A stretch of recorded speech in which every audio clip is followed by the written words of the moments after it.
ni Risa Hontivirus at ni Boy Niwi. This is the, ito yung front door namin, yung sa likod ang daan. Kahapon lang, okay yan. Kikita ko pa yung daanan eh. Natunaw na from dating bagyo. Ayan yung taas! Natabunan na kami. Ayan, hindi na makita yung hagdan. Ayan yung pinto, papunta sa likod ng bayan eh. Bali, yung garden.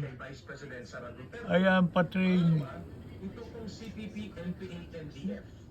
Malamig na. Ayan o.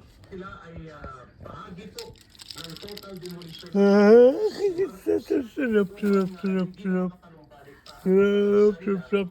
Lamig. Yoko lang.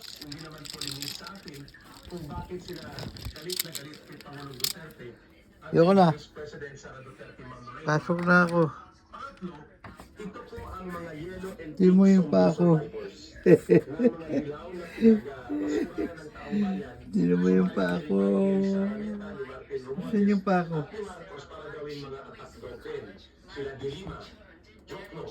Yan. Sino mo yung toast ko? Itong tatlong grupo na ito, they only have one agenda. Abolish whatever there is in the influence of the Duterte, destroy and paralyze the only remaining obstacle to the presidency na pwedeng makapanumbalik bilang pinuno ng gobyerno ang